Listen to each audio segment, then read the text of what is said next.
Okay, so we've seen that our hypothetical model for a quadratic function by sketching a curve through data point or through our data set, okay, the curve modeling the reality of our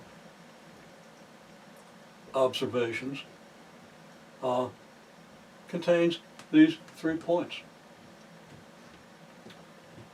This gives us a system of 3 equations. Just plugging this into our quadratic model, y equals a squared, at squared plus bt plus c.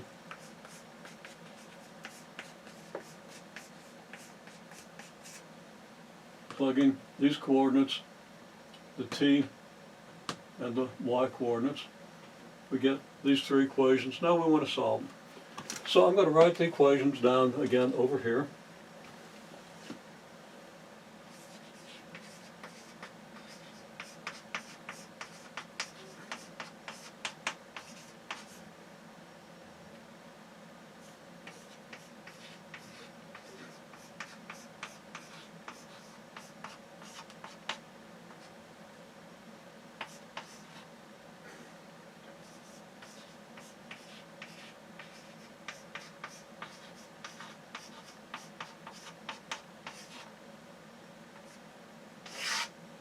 Okay, and I'm going to call this equation 1. I'm going to call this equation 2. And I'm going to call this equation 3. Move your view up just a little bit here so you can see it. Okay, now I take this away because we're kind of done with it.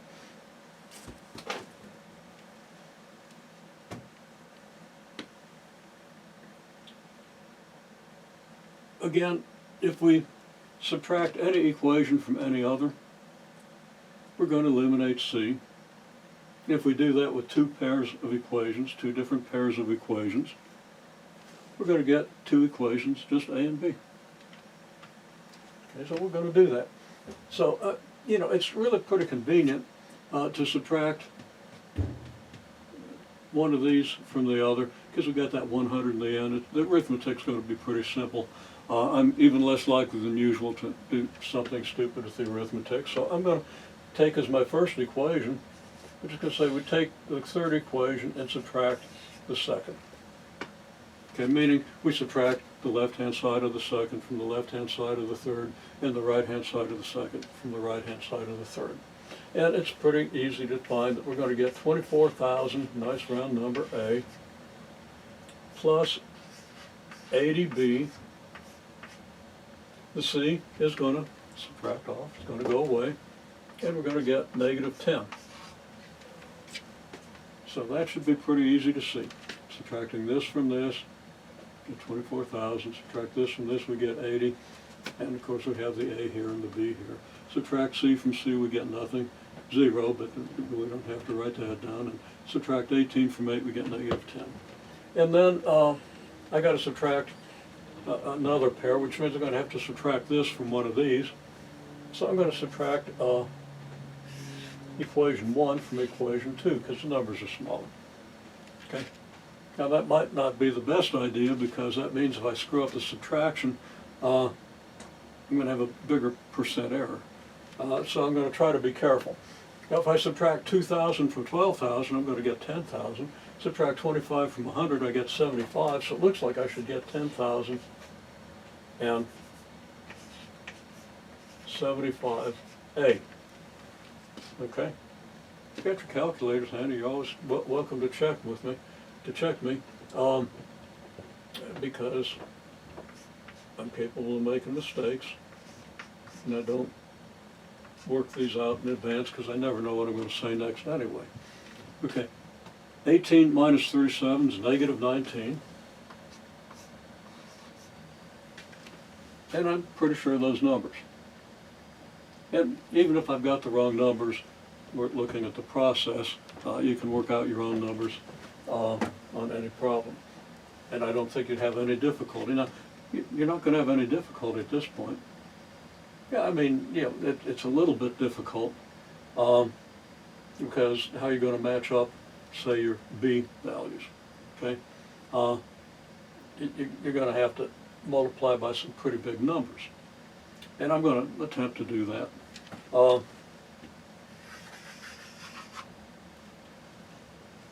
Except before I do, I really don't want to do those big numbers. Not that I don't enjoy making mistakes on arithmetic. I kind of live for that. But I could, for example, divide this equation by 10 and just get an 8b here, okay? Or I could even divide by 80, because 80 goes into 24,300 times. Now I'd get a fraction over here, I'd get a negative 1/8. Not sure I want to deal with a fraction, because when you have a fraction you generally multiply by the common denominator anyway. So I'm going to reduce the arithmetic there though by getting an equivalent equation. So this equation here is going to become 300a plus, no, I'm going to make it 3000a plus 8b equals negative 1. I'm just dividing by 10. So here, divide by 10. Okay, for this equation, I'm only going to be able to divide by 5, but that'll give me a 13b. Now if I divide by 5, I've got that negative 19.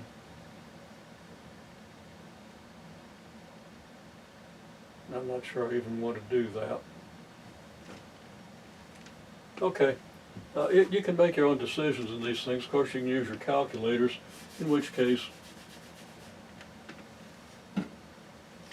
yeah, I always recommend that you try to estimate the arithmetic, because you can punch the wrong button on your calculator and really get messed up.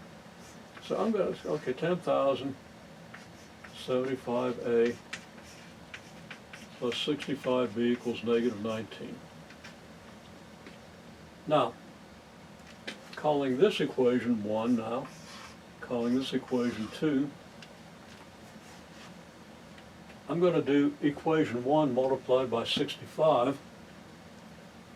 Didn't pick great numbers here. And I'm going to multiply the second equation by negative 8 to get two equations that when I add up have the same but equal but opposite coefficients of b, and then I'll be able to solve for a. Okay, well, it's a little messy, you know, but these numbers are usually kind of easy to multiply by 65.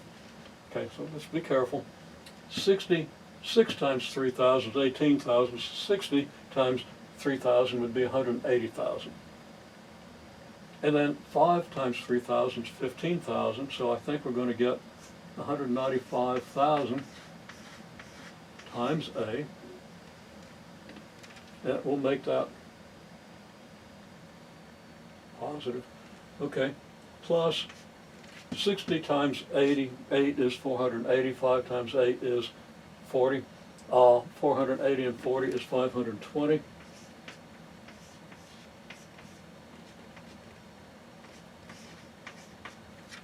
Okay, now this is equation 1 multiplied by 65. For equation 2, I've just got to multiply it by 8. That's going to be a little easier. But of course, you multiply by 8, you still got issues. 8 times 10,000 is 80,000. And 8 times 75 is 600. So it looks like I've got here 80,600A, and I'm going to make that negative. And then 8 times 65 is 520, and that was the whole point of multiplying by these numbers. And 8 times 20 is 160. If you subtract 8, you get 8 times 19, you get 152. It's negative, so it's going to be negative 152. But it's, okay, this is already negative, so it's going to be positive 152. That's equation 2 multiplied by 8. Well, we're in pretty good shape here. We're going to eliminate b. We're going to have some multiple of a equals some number over here. Those numbers aren't all that difficult to calculate. So we're going to get 87 over here. Now watch me mess that up, but 80, yeah, that works. And over here we're going to get negative 115,000A. Well, that's easy now. A is then 87 over negative 115,000.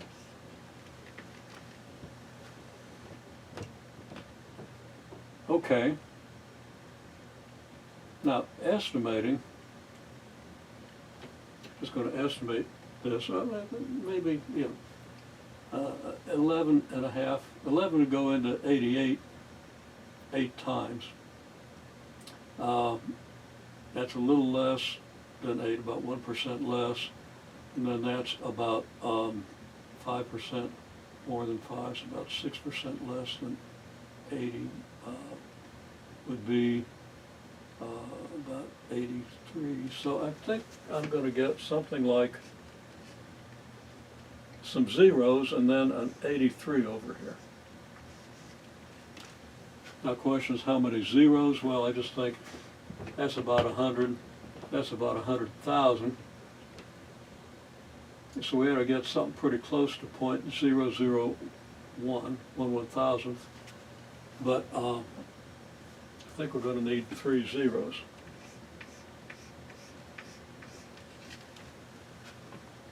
Okay. Now that's about 1/1000th. Yeah. Okay. So I kind of like that, except of course it has to be negative. All right. Now we've got the a. We got the coefficient of t squared in our quadratic model.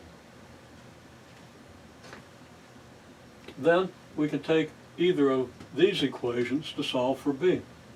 I like this one because we've only got 8 in front of b. So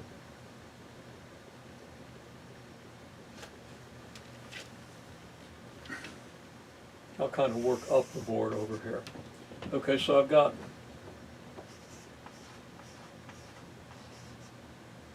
if I've done everything right, this equation is valid. A is this, so I get negative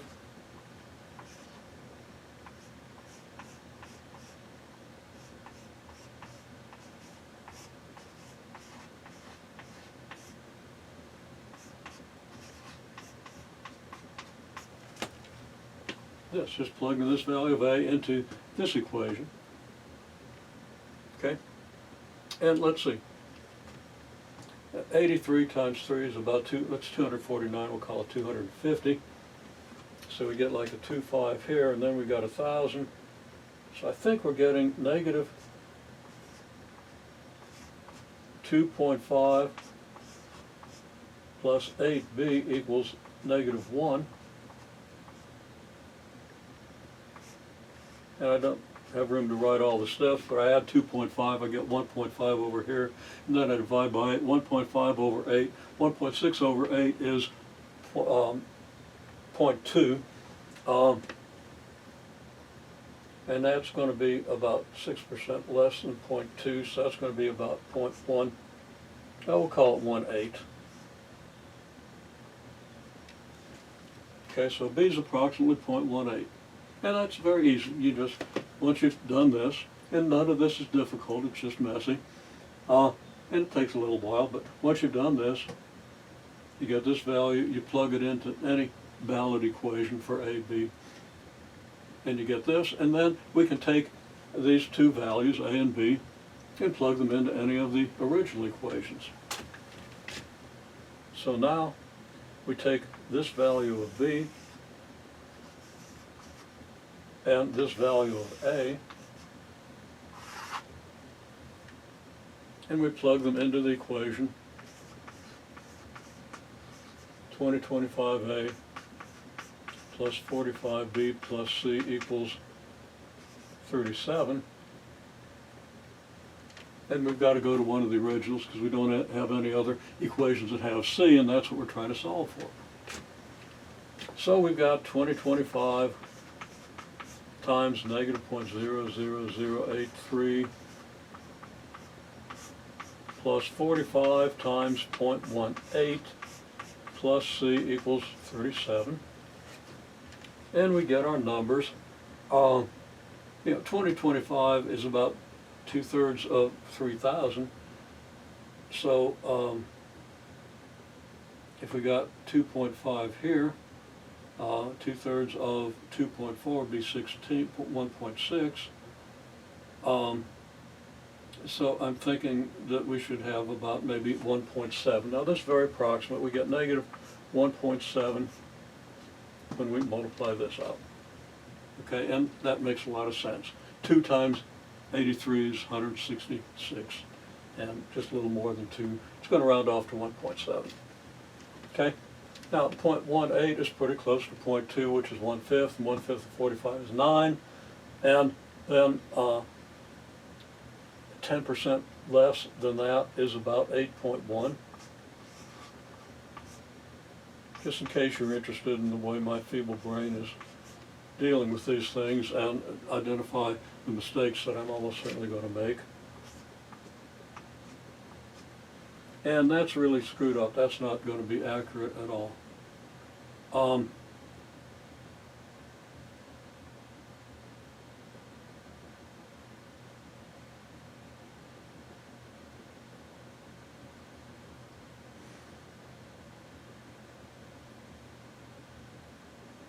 So I did all that arithmetic. Oh, wait a minute, it's going to be okay. I got 37 over there. I don't know. Okay, excuse me. Thought I made a mistake, but didn't. Probably made another one someplace. So that's going to be 29, and you add 2, you get about 31. Could be off by 1 there. Okay, well, now where are we? Well, we got our value of A. We got a value of B. We got a value of C.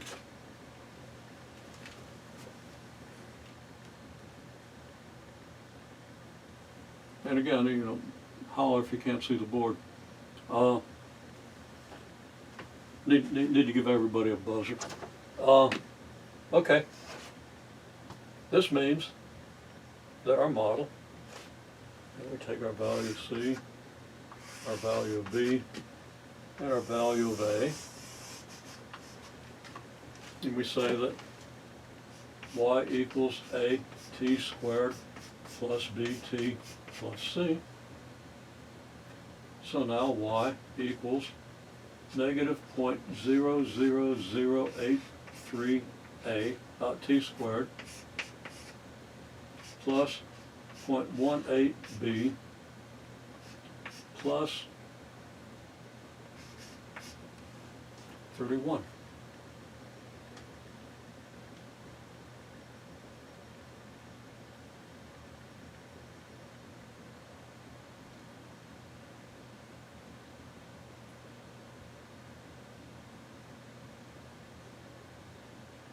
I really don't much like that 31 because it isn't going to fit the graph very well.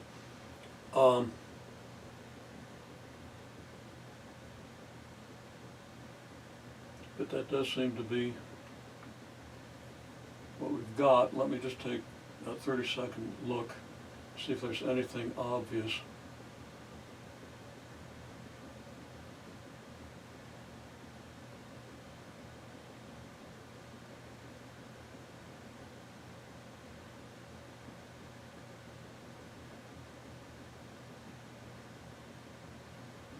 No, it's off. So I think I've got a mistake in there someplace, even though I was fairly careful. Okay, if we take this function and graph it now, what's the vertex?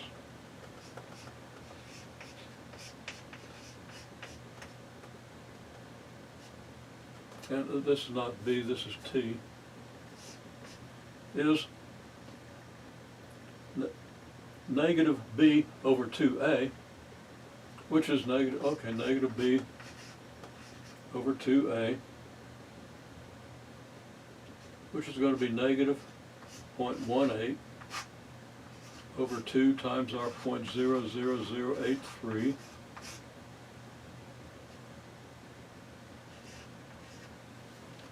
And that's going to be approximately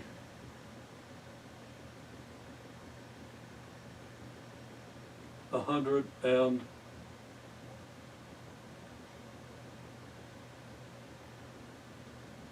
that's a negative 0.00083. That's going to be approximately 120. Okay, now that doesn't work well with our original graph. Remember, our original graph had points that went from up here where x is about 37 down to here where x is almost 200. And it was like this. This is telling me the vertex should be at 120, and that's not all that close to being right. Also tells me the y-intercept. That y-intercept ought to be a lot more than 37, the way the thing was originally graphed.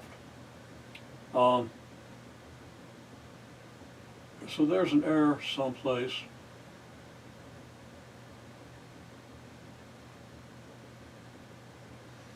And I treated this 80,000 as if this was a 0 to 600. That's going to make us 114,400, but that's not going to make a hill of beans difference in my estimate of A. But a little error in A is going to give us a slightly bigger error in B, which is going to give us a slightly bigger error in C. So something's wrong here. But the procedure is what it is. Okay, so now we can come back to the quadratic function. We can find the vertex. We could try to find the zeros.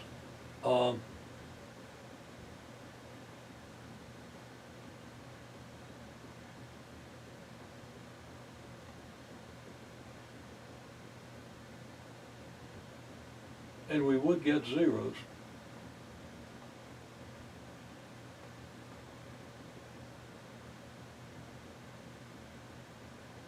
Maybe.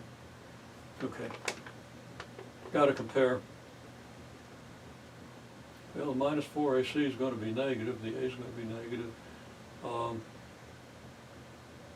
And we really shouldn't get zero. Well, I'm not going to puzzle over it. There's some things that aren't coming out quite right here. But in any case, you see the procedure for solving 3 equations and 3 unknowns. This one is particularly easy because it's real easy to eliminate C, but you can always find a variable to eliminate, even though it might be a pain. So when you do your assignment, you're going to have simultaneous equations and 3 unknowns. I've tried to put this into a meaningful context. The context being how we would actually use a quadratic model in the real world. Now, ultimately, once you learn how to do this by fitting, by sketching data points and so forth, something I do want you to learn how to do, or at least I want you to be aware of it, then it's real easy to go to software. Excel is pretty good, and I might tell you a little bit about that. I might show you, because I think I can share my screen. I might show you a little of that next time, but it's very easy. Once you get the process down, it's often very easy to adapt to what software is going to allow you to do. So proceed with the assignment. I don't think you're going to have any trouble with it. Haven't had trouble with much of anything so far. Everybody's doing real well.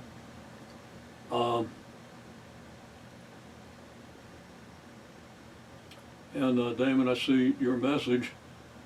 See whether you have COVID or not, and certainly hope you don't. My daughter had it a couple of weeks ago. She's probably twice your age. My grandson's probably around your age. And you would think, looking at me, maybe it was my great-grandson. Yeah, she had a mild case. She was still able to do everything she needs to do. and you got a very busy schedule, so you just had some fatigue. And hopefully that's all it is. Of course, with the change in the weather, I hope that's what it is. Okay. Well, anyhow, I wish everybody good health, and hope I see everybody Thursday. And if there are any questions, go ahead and ask them. I'm going to go turn off the camera. I'll come back and check in a minute.